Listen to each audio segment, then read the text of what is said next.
So welcome to our Buy the Book YouTube channel. Absolutely delighted today to have Jamie O'Connell join me. Jamie is author of Diving for Pearls, which was a bestseller earlier on this year, but also he's founder of Blackwater Writing. And that Blackwater Writing offers not just courses in creative writing, but also on how to get published. So Jamie, you might introduce yourself for us. Yeah, well, I suppose my background is I've always wanted to write since quite young in childhood. We didn't actually have a TV growing up for a lot of the time, so I always was either painting, and then as time went on, I got more into actually wanting to write. And we'd be talking maybe from the age of 11, so we're talking like 25 years ago that would have all kind of kicked off. And over that 25 years, the love of writing hasn't gone anywhere. It's remained and it's grown, if anything. But at the same time, it's been a long road of quite often learning the hard way of the process of learning to write and then really understanding the publishing industry. Because I spent about 10 years working in publishing as well. So I have a weird mix of the writing path, all the trials and emotional tribulations of being a writer, but at the same time also have worked really at the business end of publishing as well. So that kind of mashes together in kind of my outlook on what I try to do. I think everything starts with excellence. So even if I was, on the course, if I'm teaching, I'm always like, if you're not good, if you don't, aim for the best you can be, then it's going to be really hard to find a traditional publisher. But also there's a working smart as well in the whole process. A motto of my life is, you'll be a long time running west looking for a sunrise. And, you want to be sure that you're working smart as well. You understand the market. Example, maybe you loved Enid Blyton's growing up. So you're going, oh, I'd love to write a kid's book. And then you start writing in the style of Enid Blyton. Well, that's running west looking for a sunrise. Those books haven't sold, haven't been popular in shops for decades. So it's good to be smart and to know what's going on within publishing, as well as just saying, well, I want to write this, and then suddenly surprised that publishers, which are ultimately commercial entities, don't take you on. So as I said, of the course, I teach a course twice a year.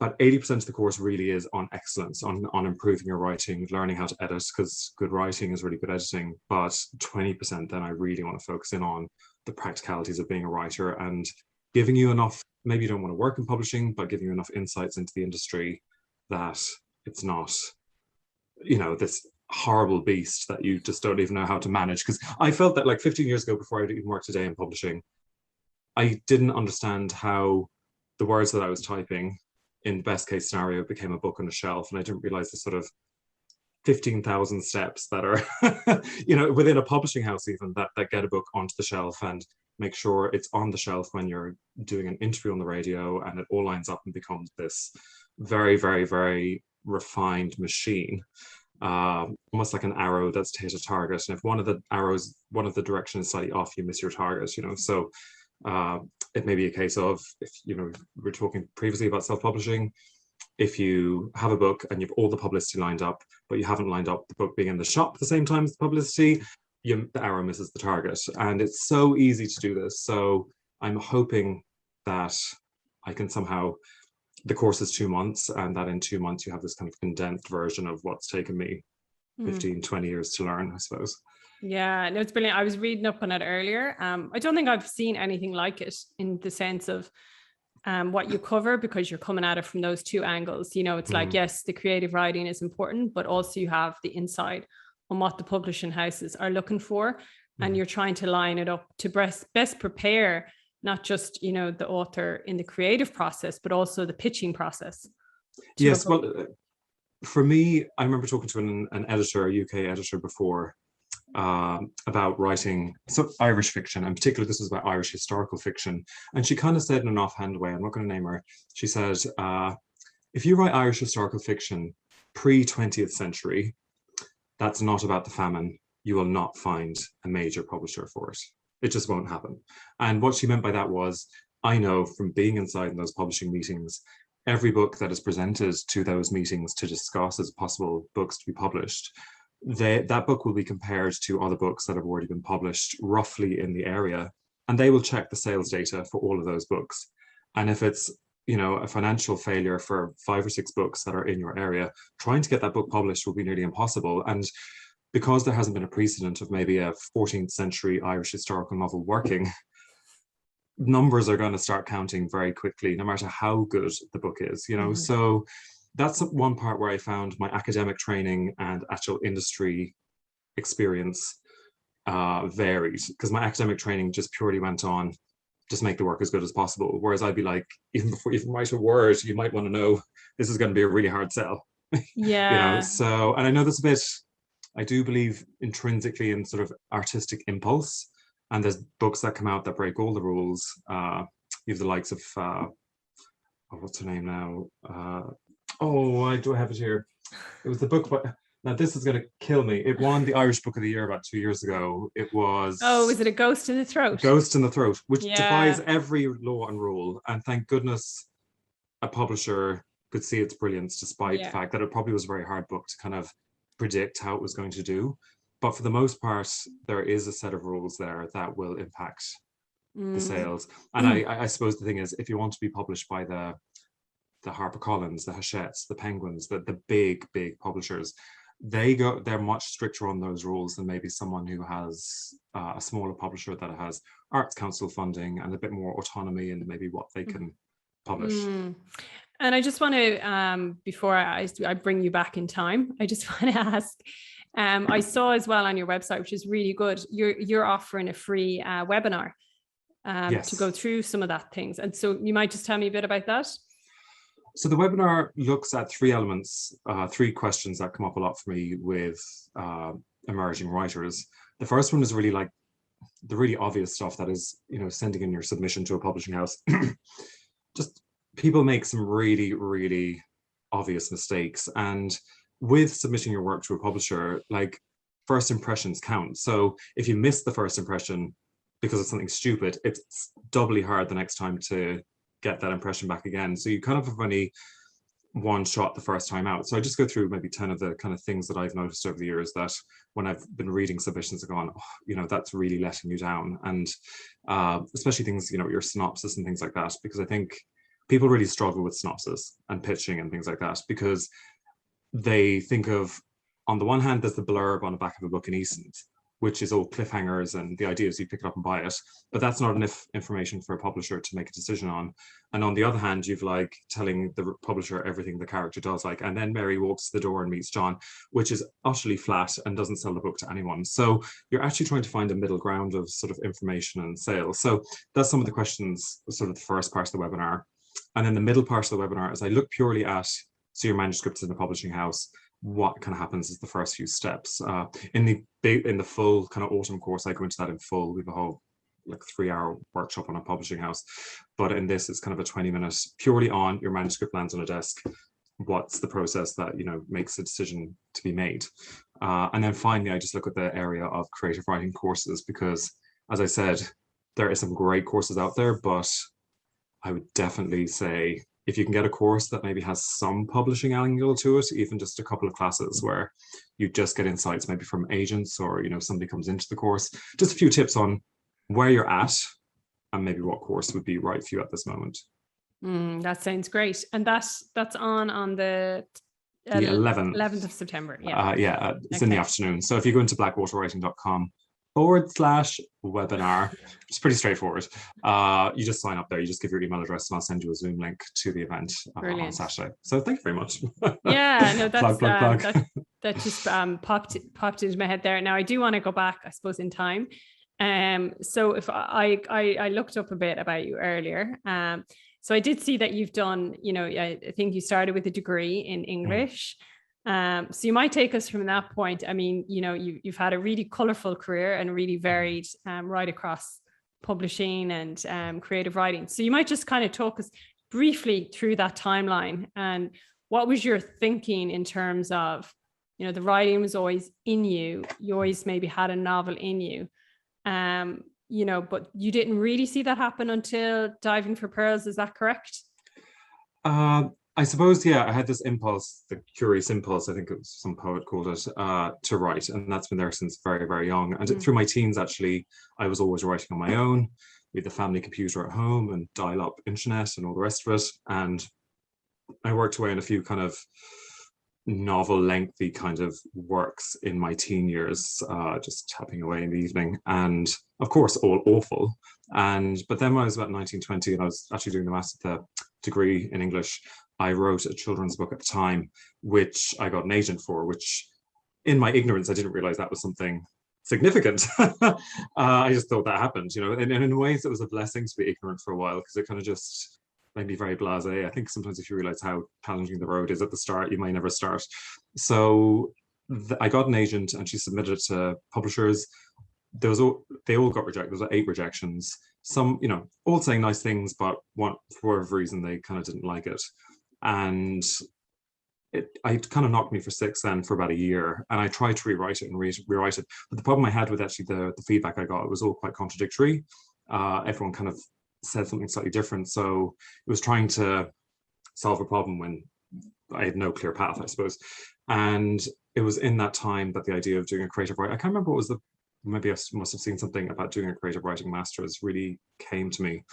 And I remember there's a lovely quote that says, an artist is someone with the wonder of a child, but the discipline of an adult. And I think all that time, I definitely had the wonder of a child. And, you know, I loved to be imaginative and creative, but I definitely needed the discipline side of things, where to learn the same way a carpenter learns how to make a staircase. You can't just be inspired to create a staircase. You actually have to know how to use a ruler. It's, you know, it's a craft, yeah. And writing is a craft as well. Absolutely, there's inspiration with it, but there is a craft. And so that's when I looked at doing the masters, and I got my place actually in UCD in 2009, and went on that. And like within 3 or 4 weeks, I was like, oh my God, the leap forward in terms of just the deconstruction of how the elements of writing work, from, you know, character and plot and setting and all that, but really with a focus on character, because I think every other element of writing is quite manipulatable, and, you know, you can have all these rules that can be broken, but I think if the character doesn't work, the book generally doesn't work. Like I'm trying to think of a book where I was like, the character's underdeveloped, but the book is okay. It isn't the case. So that there was a huge emphasis on that, and I learned how to construct character. And the course that I now teach is the first 2 lessons are purely character, because I feel character informs plot, character informs setting, character informs every other element of the book. And if you can get that right, you're in the home stretch. So I learned my kind of skill set from that, but I still had to kind of learn, I suppose, my voice a little bit. Like what did I have to say? I tried my first kind of grown-up novel at the time. I just had an awful breakup, and I decided to write about a relationship that broke up. So that worked out very well. The ravings of a madman, as anyone who's been through a bad breakup knows. You shouldn't print your diaries. It's probably best to just burn them. So burn them. So burn them, yeah, I mean, now I cringe, but yeah. So then I started, because I must admit the master's was very focused, and probably was the nature of the lecturers who were on the course, were all very kind of literary writers. It was all short stories, and the push was definitely in that direction. And I think probably something I've had to unlearn from that is that I'm probably, like, I can write short stories, but my natural form is probably the novel, which has slowly developed. So then I left my master's, I went to Australia, grand tour, like everyone did. And then I came home, there was a family bereavement. So I actually came home earlier than expected in 2010, and kind of moping around for a while until I got my first job in O'Brien Press, and writing short stories, and getting a few things, like bits and pieces, like small competitions, getting notices here and there, like very low key stuff. It was nothing kind of major happening at that point. And then I suppose between O'Brien Press, I worked there, and then I moved on to Gill Books, and then finally I worked for Penguin for a while as well. So in those years, that's where all the publishing, I suppose, experience and all the kind of insight that's been added to the kind of basic master's course. I did an MFA then in creative writing as well, which is kind of the follow-on to the master's, while working at the same time, kind of part-time as well. So it's been a busy 12 years, but the one thing that's never changed is this kind of love of books, love of working with people who love books. And like, because I'm quite a shy person, or I was, and I found definitely in the book trade, I worked in the library service for years as well, ever before. This is back when I was in college for Cork City Libraries. And I've always found out something to talk about with someone who works in books. Someone's like, what are you reading? What, there's just such a natural, such a lovely, it's the nicest industry to work in, because probably of all the industries, it's the least kind of sort of money hungry. You feel that actually everyone also has this other side, love of art and literature. So, but to be honest with you, I just kind of said yes. I'm probably a bit airy fairy for some people, and they probably think I'm very naive, but sometimes when you don't know what the next right move is, my kind of feeling in life is stay wide in your viewpoint for a moment and kind of say, if you want to make something happen, in my viewpoint, is keep the net wide so that life can kick the ball in. That's my attitude on it. So apply for stuff. You kind of go, I'm not sure if this is quite for me, and but it's there, it's being presented to me, so I'll fill in the application, I'll do whatever. And because my background as well in publishing I haven't always been an editorial, I was in sales as well, so which was definitely not what I thought. As I said, I'm a shy person, so I thought sales wouldn't suit me, but actually it turned out to be brilliant, because I found at times when I'm doing editorial work, it actually diminishes my own ability to write. It's the one thing that drains my tank for my own work. So to not always be, it's the same part of the brain and just gets tired. So I found having that varying kind of roles over the years has been extremely helpful. But it also means when I'm now teaching that I'm like, I've tried everything, whether it's failed or not. I've kind of a bit of experience in, between, as I said, between the libraries, between all the different publishing houses, between then teaching. After I did the MFA, I taught in UCD, and then I taught for 3 years for the University of Iowa. They had an Irish semester, so I taught there as well. So yeah, you've busy. done a lot, Jamie. I did actually publish a few. I published a few books under a pseudonym as well, under my Irish name, which I call my deposit books, because they were commercial decisions, I suppose. Really, they weren't. There's the writing that I do, which is like, I suppose, my passion, and it comes from something more deep and dark and everything else. But then I have written a couple of kids' books. I've written a couple of humor books under a pseudonym, because I don't mind my writing paying the few bills. It's okay. Yeah, of course. Well, I mean, yeah, it has to. So yeah. But I'm really interested to know about Diving for Pearls, because I've seen it in a lot of places this year. I've seen it pop up. Before, I suppose, I came across you in Blackwater. I knew of your book. I knew of you. I knew it had gotten really good reviews. And I suppose I have a lot of respect for you now that I've read up about you, and I've seen kind of where, how many years came before that book. And it's another story of like, it doesn't happen overnight. You don't become a bestseller overnight. And I suppose in a way, from reading your stories, it seemed like a lot of things lined up for you to that point where it was your time for this book, and it was your, everything aligned, I suppose. That was my feel anyway for it. I did kind of feel that way, I suppose, even in every way it was the right time. I think I'm just that little bit older, so I think probably in my 20s, I worked really hard, and I was a bit wild and a bit like, I probably wouldn't have been that able to handle the amount of radio and like the amount of attention really that kind of came from it. Whereas now I'm kind of I suppose because I've worked in publishing for so long, that it's my partner sometimes says like, oh my God, you're on Right Jeopardy. And I'm like, because I've worked in publishing and taken authors to, out there on a, and done all that, it just sometimes feels like, oh, it's part of the job, it's part of your profession, and that's great, and you're absolutely thrilled to go on. But like, I remember being about, I'd say about 8 years of age and watching TV3 and just seeing like an author sitting on the couch being talked to by probably Mark Cagney or somebody back in the day, and being like, oh my God, they've made it. They're going for a champagne lunch now, and that's it now. They're made forever, And I suppose after working in publishing, you get a kind of more level-headed view of the whole thing. And, I'm so grateful, my God, to get to talk about my work and to talk about writing, which I just love and I'm passionate about. And but I suppose it just was, you're absolutely right. It was the right time. My agent I've been with her for about 4 or 5 years, and this was a kind of slow burn project where there probably was a challenge with this because it was about Dubai and there wasn't a huge amount ever written before about Dubai, which kind of goes back to my first point about publishers aren't as confident or as bolshy as you'd be surprised. They do like to feel that there's something, a track record of some other books that, you know, can fit the genre. I mean, you'll see even trends now with publishing with, like Milkman came out a few years ago, that Northern Ireland book. And then we see the UK suddenly commissioning 4 or 5 books from Northern Ireland the following year, when it was nearly impossible for a writer with a novel set in Northern Ireland pre that book to get a publishing deal outside of Ireland. And they did. So that's a publishing trend you'd see there.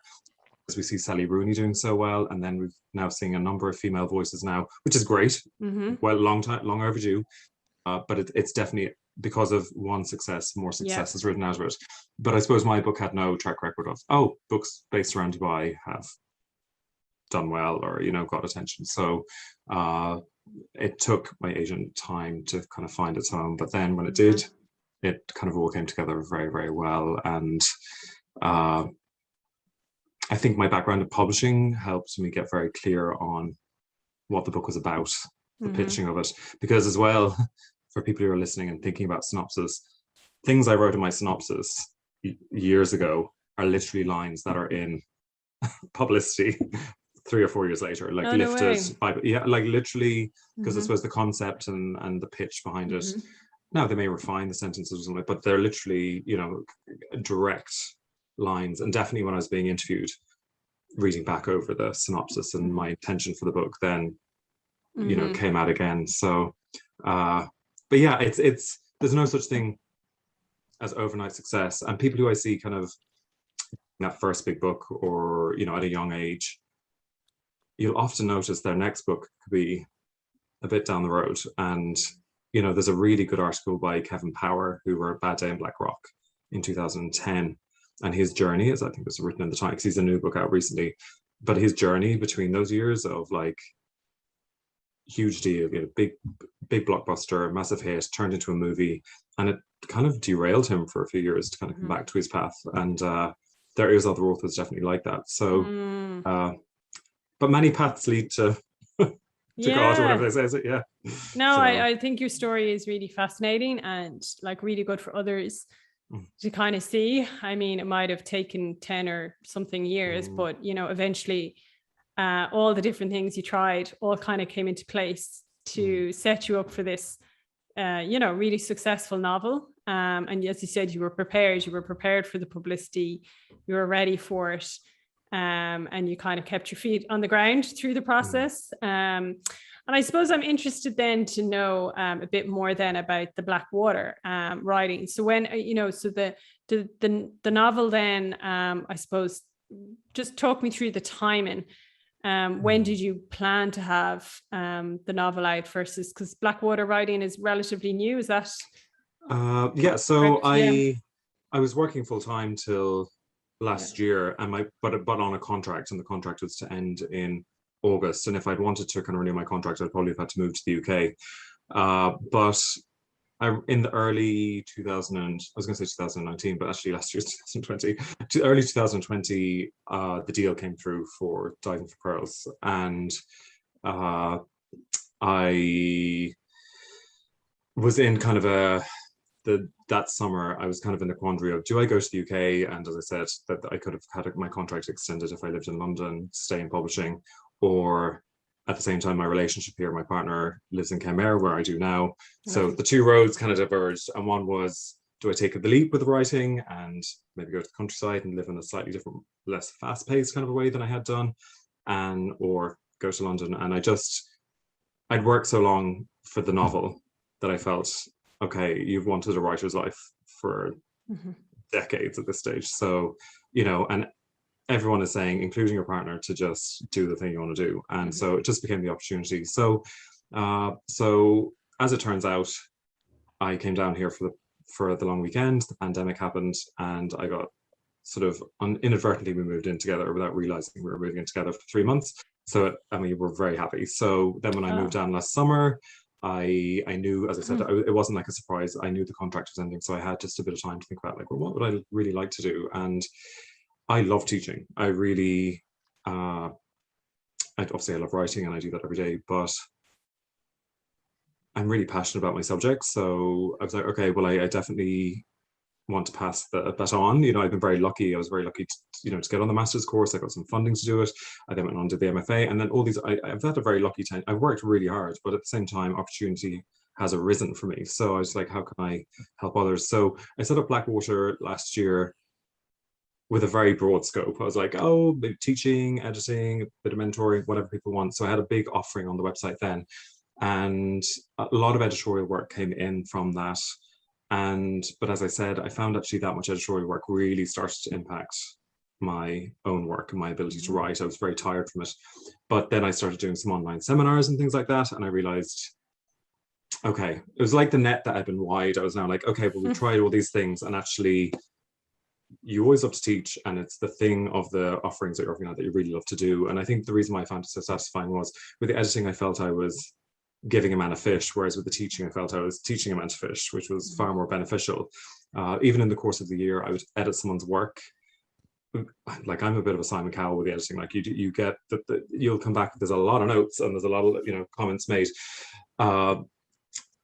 but then the person would ask me to edit some other piece of work there maybe a couple of months later, and they'd be still making the same mistakes. They wouldn't have, my editorial notes hadn't sunk in enough for them to, and I think that requires you to do it yourself. So it became clearer and clearer as the year went on. I was like, actually, I really want to go down the teaching route. And I hadn't even, especially when Zoom and all these kind of things just became like the norm. So easy, the norm. So it became the potential to teach in Kenmare seemed possible, whereas I suppose before I'd always like, I'm gonna have to live near a city or something like that. So I suppose in that way the pandemic hasn't done me any harm. I was good to adapt at the time. So the teaching became more and then this spring I really started developing, okay, right, what is the course? And then just aware of, if I hadn't been lucky enough to get funding I got a bursary from Dublin City Council to do my MFA, it would have been beyond me. It would have been, so the idea of that I could give somebody, okay, what was the best, because the course I did as well had like poetry in it, which ultimately wasn't of much use to me. And I was like, I'm a fiction writer. I can take the fiction elements of creative writing and my publishing elements and create a course that, is a fraction of the cost of doing a master's. But what I really wanted from it compared to other online courses is direct engagement with my students. Because I was like, last year I was correcting people's work and just handing it back to them. And I was like, this is not satisfying for me. I'm just aiding them in remaining where they are rather than aiding their development. And so the idea is the course, it's a very small number of people who sign up. I'm quite clear on ideally the level of the person will be. There's kind of a booklet which says, like, if you're a very, very day one beginner, maybe try a night course first, maybe like community centre, writer centre in Dublin or something like that. Start with that, because it may not be for you. And I realize my course is more expensive than the average night course you'll do in town, but start with that, see if you like it, and then if that works for you, then maybe sign up to my course maybe in a year or two's time. Or I think you'd want to be at a stage where you are consistently writing. I think a lot of people would be like, oh yeah, I have a novel in me. I'm like, no. I want people who say to me, like, I've been consistently writing for a few years and I'm getting nowhere, but I'm keep getting drawn back to it, so no, that's such a good offering. And so what can people expect after the 8 weeks? I think I would like them to think they would be where you'd be after a master's, to be quite frank with you. I think you would have the skill set to, you'll learn how to write. You will learn, more importantly, you will really learn how to edit and view your work in a critical way. You will know how to submit your work to places. You'll know a very business-like approach to submissions, where it's not just, you need to take off your artist hat. Well, the second your work is done, the second once you've had all your imagination and all the wonderful things, and you've edited your work, now it's put to bed, and you're now like, I'm now a business person. I need to take this seriously and understand I'm now approaching an industry in the same way I'm sure an inventor would have to approach an industry, or anyone, or was going to a bank loan or whatever, they'd have to do the same thing and take it as seriously as that. And then the idea as well is that I want to create a community, and the idea is that I would hope that the students, this is my first time running I've taught everything on this course, but it's my first time teaching it in this format. The idea is that at the end of the course, they those a maximum of 10 students, probably 6 to 8 would be plenty too, would create a writing group of their own afterwards. And because part of the weekly classes is also a weekly workshop where everyone has to submit work, and it's an intense course. This isn't a course that you're like, I can pop in for 2 hours and then about it for the week. If you're signing up to this, you're signing up for homework and reading and all the rest of it. So the idea is that this group will have worked together for 8 weeks, and that the responsibility moves to them, I suppose, once it's them. But the idea is that I even create a private Facebook group for my past students, and they can all sort of interact with each other, and that also that the 6 people or the 8 or 10 people on that course can then become a writing group of their own. Because actually, when I finish my master's, that is the natural next step, I think. Between your master's and getting an agent, the best thing you can do if you want feedback on your writing is set up a writing group. And it's actually very easy to do. I always think like 6 people is a very nice number. You meet up for 2 hours and everyone gets 20 minutes talked about their work in particular. I would strongly advise pick 6 people who are serious. Do not pick 6 people who conversation descends into gossip. Like, do your 2 hours and go for lunch afterwards and whatever. But those 2 hours are sacred for your writing.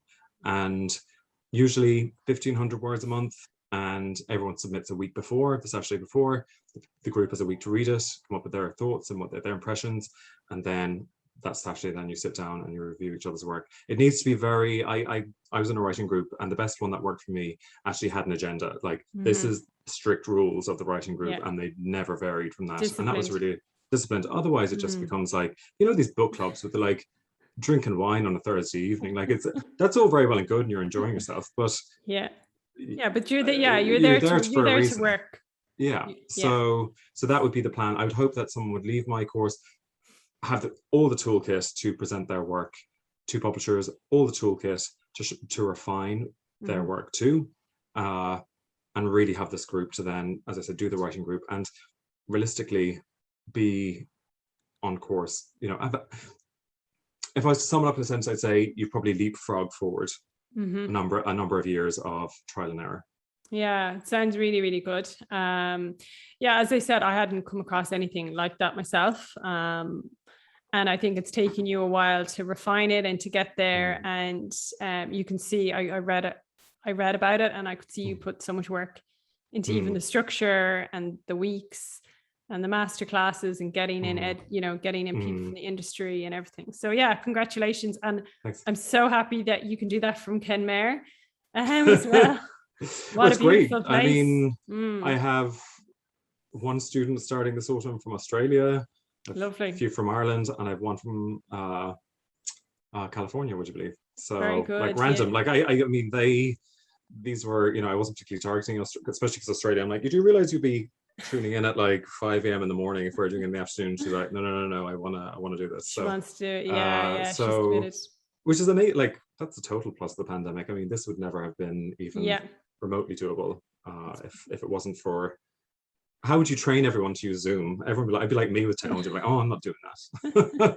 I know, no, there's definitely been some positives. Like even our little group, it's lovely. We had it this morning. We had our little call. Everyone can dial in, where before, you know what I mean, it wouldn't have maybe been as straightforward. So I want to ask you then, so one of the questions I always ask, now we have touched on stuff, but in terms of the advice that you would have for authors starting out, and I know you've touched on a lot, but still, is there anything additional? So for an author starting, obviously, looking at maybe either the traditional published or self-published route, what would you advise them? What would be your advice? Little and often is better than, it's like the gym. I would probably say I encourage, if you're serious about writing, to write 500 words a day on weekdays, Monday to Friday. That's 2,500 a week. And the reason for that is don't say anything for the weekends. And then if you miss a weekday, Saturday morning, get your 500 in. So aim for 2.5 a week, but 500 a day. And if you do that every week for a year, I think you'll have about 120,000 words. So you can literally write a book in a year if you're that consistent. Whereas people sometimes say, oh, I'll write on the weekend, or, because I'm busy during the week. But actually, you will have gone stone cold. Your creativity will have frozen by the time you've waited from Saturday to Saturday. Little and often is definitely the way to get a book written. And I mean, I worked full time. No, I didn't have children or anything like that, so I do understand people have probably more complicated lives than I do, but use your lunch break, get up an hour earlier. I find lunch break used to be great at work. I mean, you can write 500 words in an hour if you're pretty, you know, if you're pretty consistent. So that would be, I suppose, my tip in terms of that.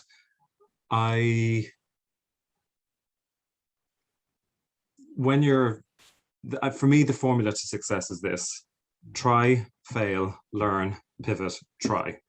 Try, fail, learn, pivot, try. So try, you're going to fail. Everyone, success is a path of failure.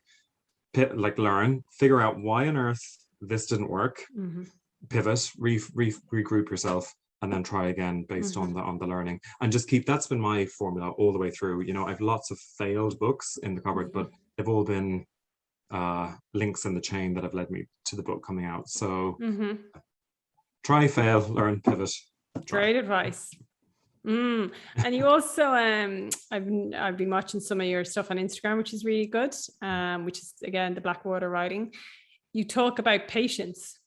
You might talk a bit about that. It's probably my biggest failing as a writer to this day. I've improved, but with great difficulty and with great resistance. So I think there's such a tendency when you first write something, especially if it's come sort of I finished it, and I think just the finishing of it creates this energy and this buzz, and you're like, for a brief flash of a moment, you're like, I'm a genius. And then for a second, and then, you know, you put it in a drawer and you come back a week later and there's a typo in the first sentence, and the whole thing's actually a mess. And so there's a lot to be said to use time. Time is your best friend in terms of making your work good, and to, I suppose, resist the urge for rushing, because I always think the urge to rush for writers is because you want validation from somewhere. You know, you want someone to say, oh, you're brilliant, you're brilliant, you're brilliant, which is, you know, natural, but actually it's not going to make for good work. You'll always have two impulses. That's been my experience, and certainly people that I've talked to. The one impulse is you love to create. That's, you know, a beautiful thing that doesn't serve any explanation, but the other impulse would be a desire for people to think, you know, say, you know, to validate you and make you feel good. You should be doing your best to operate from the creativity, and that will, you know, and stay in that space of, I enjoy doing this, so it doesn't matter if it's not done today or tomorrow, because I'm enjoying the process, rather than I'm doing this because I need to send it off to such and such. And sometimes people get responses from agents who are like, you know, maybe they like your opening 3 chapters, like, we'd love to see the novel. And I've seen people go, oh, I better get the novel back to them in 2 or 3 weeks, or else they'll forget. No, absolutely not. An agent will remember you in 2 or 3 years' time. And if the book is right, they'd rather it right in 2 years' time than you going away, rushing through a book in 3 months and coming back and they're like, actually, no, this isn't working at all. So rushing is a massive Achilles heel. And I suppose just be aware of when you're sending in work, the reason why you're doing it. Is it because you calmly feel you're ready, or is it this just like, I need someone to say something good about what I'm doing? Really good advice. And I suppose that's where a writing group would come in kind of handy as well. Because at least that's feeding your, you know, the part of you that wants maybe the validation, you're getting that from them. And then you're not really sending it out, whether it's agents or submissions or whatever, until you're ready, because you've already filled that void from somewhere else. Well, I think there's only so many times you can ask your family to read your work. So a writing group is a great way to like make that work. And I remember in a writing group, everyone will bring a viewpoint that you just don't expect. So there was one guy in my writing group before who it's not stuff I pick up on. I'd be more looking at like hearing the dialogue and going, that doesn't feel quite right. Whereas he'd be like, he was holding the cup in the other hand 2 minutes ago, in the left hand. I'd be like, how did you even see that? Like, I would never see that was the left hand before and now it's the right hand. So you'd be amazed at having 5 other people say, you know, bring their opinion to the table, because everyone reads completely differently and each will bring there is a point where you definitely I mean, there's a point where you move out of the writing group. I mean, now I've an agent and I, you know, I suppose I've become clearer in terms of my own voice and what I'm trying to achieve. But the writing group gives you the space to figure all that out over a period of Mm-hmm. time, and makes you very sensitized to, so you're consciously Mm-hmm. creating, you know, in a way, rather than just spewing out sort of reams of uncontrolled energy, rather than just something that Mm-hmm. there's a real tension, I think, in creativity between spontaneous, where brilliance can come from, and then having control. And you're constantly living between control and spontaneity, you know, Mm-hmm. and everyone has to figure out that balance for themselves. And Mm-hmm. if you're too controlled, and the book will be dead. Like, you just won't Mm-hmm. get, you know, I always find it amazing when a character does something in my book and they say something funnier than I'd ever say. And I'm like, or they'd do something surprising. I'm writing it going like, where did that come from? That's come from my head. And I'm surprised, which is the magic. But then Mm-hmm. also, if you don't have any discipline on that, it's just, Yeah, you it's end up with, chaos. you just end up with, A mess. a mess. Yeah. And you can't really, short stories, you can take your pencil for a walk, I think, a little bit more in terms of, and just see where they go a bit. A novel, you just can't do that. You'll end up with a meandering mess. Yeah, yeah. And I'm interested to know, how did your book do outside of Ireland, and how was it received in Dubai? Dubai, I honestly don't know. I know it is technically available there, Okay. but the media there didn't pick up on it, and I'd Okay. imagine they wouldn't, Okay. from what I know of the place. Do you know what I mean? As in, Yeah, yeah, yeah. they aren't fans of people commenting on the Yes. good, the pluses and minuses of there, you Yes. know. So Fair that's, I enough. suppose, the bottom line. In the UK, it was kind of different, because it wasn't to the same scale. Like, in Ireland, obviously, the publicity was all top line. In the Mm-hmm. UK, it wasn't as much so, partially because it's an Irish family, I suppose, at the heart of it. But also, when I did a couple of interviews over there, I realized the immigration side of it, the Irish immigrant story, which, you know, is at the heart of it with the kids, really, Mm-hmm. once again, another generation of Irish people leaving the country, is a national discussion here.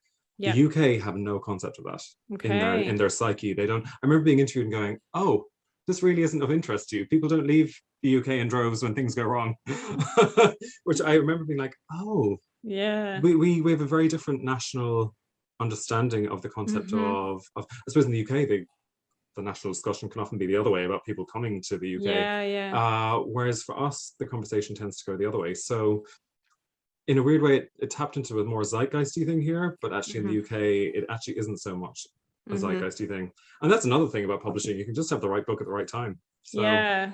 I saw that you said that in an interview as mm, well, about the timing, mm, and not to kind of take it personal either. mm. Be- Timing is, mm, there is a luck element. You can just be very lucky, mm, and uh, just your book hits the right moment, and it's the mm-hmm. right, you know, and uh, that's a very hard one to predict, because, well, I mean, if people could predict phenomenons, we'd all be delighted. But I suppose all you can do is, I suppose, work creatively from impulse, you know, that you have. Though I Mm-hmm. do think, you know, as I said, I'd be very slow to write a novel based in 14th century Ireland, even if I had a strong enough impulse, if I'm honest. You know, just because I think maybe instead of saying, you know, getting as brutal on yourself as that, I think maybe it's good for a writer to clarify two or three other major, or like two or three major authors out there who Mm-hmm. you'd go, they're kind of my aim, they're my posse, they're the people I'm, you know, it's not saying like, oh my God, I'm Margaret Atwood, or I'm, you know, but you're saying, I want to write for the same audience. So, you know, I Mm-hmm. have similar ideas and themes that I think of. And I think it would be no harm for writers to know where that their crew is out there, Yeah. you know, and because that will let you know if there's realistically a good market out there and what you can Mm-hmm. expect. I think that's probably a positive way to look at that kind of, as I said, that angle, you know. And if you can't find your crew, then look at what you're doing quite closely, Mm-hmm. because it could be tougher road, or maybe you just have to look at a different path and go, look, I'll be published by more like an independent, or, you Mm-hmm. know, or as you said, you may have to go on this, you know, a different avenue altogether, like self-publishing, Mm-hmm. which also can be very successful. But the one thing I always warn people with self-publishing is publicity.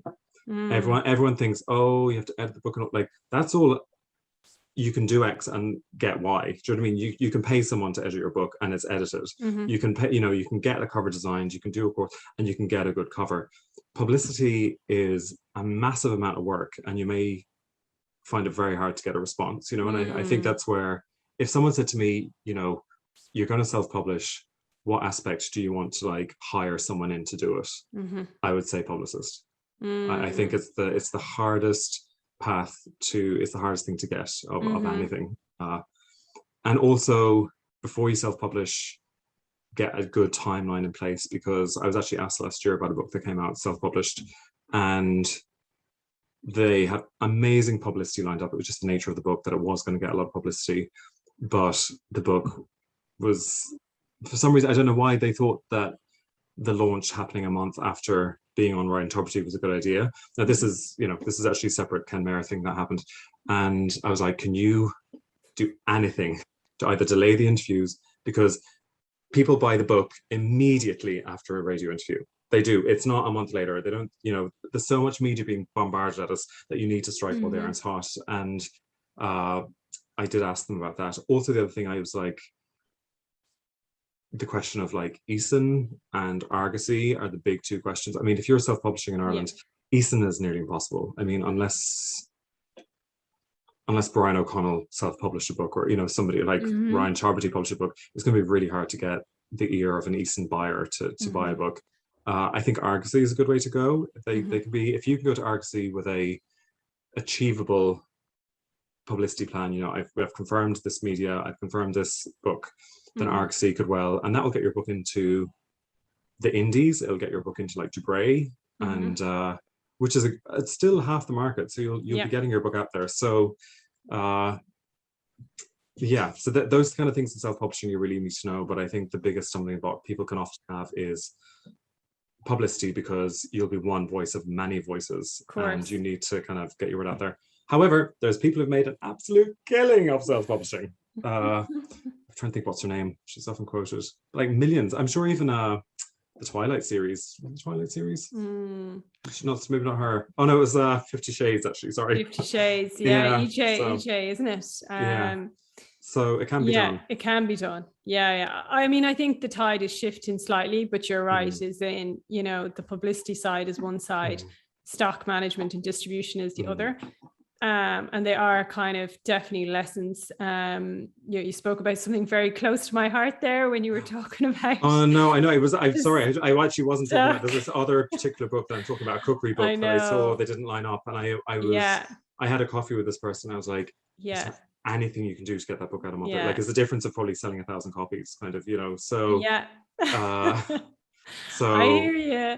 No, everything you're saying is dead right, and I think it's one of those things anyway. It's about kind of going back to your motto: learn, pivot, and try again. And I'm definitely doing that on my own journey. And even this conversation and other ones that I've had, I'm learning so much, which is which is the kind of the best thing you can do, whether you're self-published or traditionally published. Talk to other people. We all make mistakes, there's pitfalls in the industry, but what I find is great is that people are so willing to share with each other and help each other out, like even you doing this interview with me. So I know, thank you. I've been delighted to come on and chat to a fellow book lover. I suppose the last question I want to ask you, it has been such a great chat. I can't believe how the time has gone, but I did see a tweet.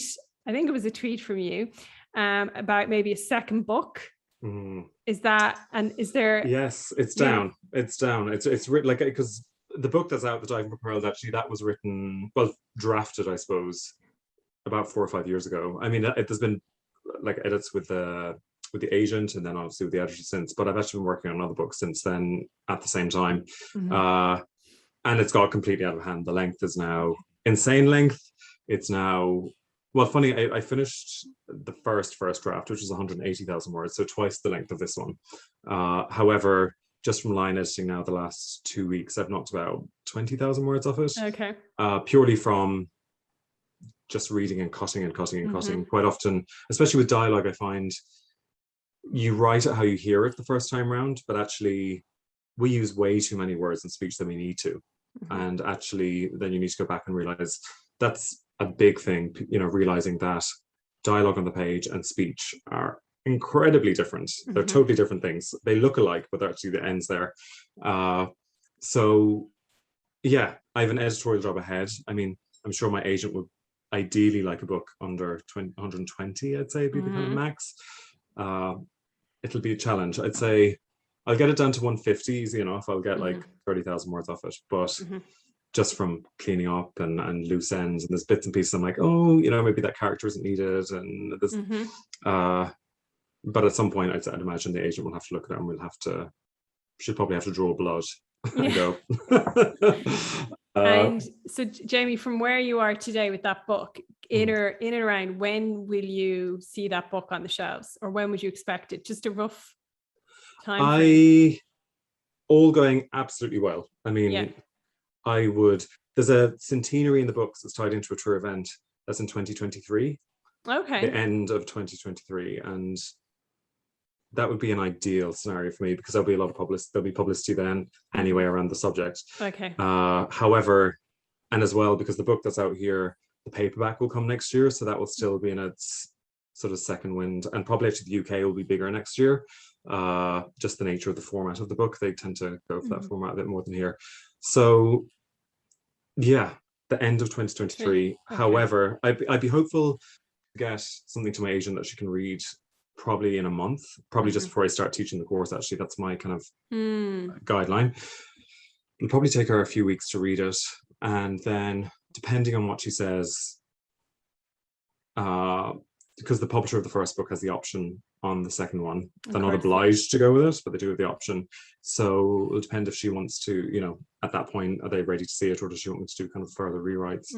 And then hopefully, I mean, I've been so happy with what they've done with the first book that I'd be hopeful that they'll go, the second will be with them, but to take from there. It's such a, I always think like books are like opening a restaurant. You can even do everything right, and then they can just land on their face. It's such a roll of the dice. Yeah, but I can tell how much you love it just when you're talking about it. Your face I love lights it. I love up. it. I love talking about it. And I'm sure you're a fantastic teacher as well. So look, I look forward to continuing to follow you, see where it goes. Thanks. I'll definitely be letting people know about your course. It sounds fantastic. As far as I know, it starting in October, and you're doing it again in spring, which is that spring, or January, or and start of February. I think it's the first week of February it goes over 2 months. So perfect. And all the details are on blackwaterwriting.com. Okay, brilliant. Jamie, it's been an absolute pleasure. Thanks. I think you've shared some really good tips with us there, and it's been lovely to hear your own story from you. Oh, thank you. What a fantastic career, and I'm just so happy for you that you've arrived here in Kenmare doing what you love, and then helping other people do it as well, which is brilliant. Thank you so much. Thank you. So thank you, Rachel. That's lovely. Thanks so much. Cheers. Take care. Bye.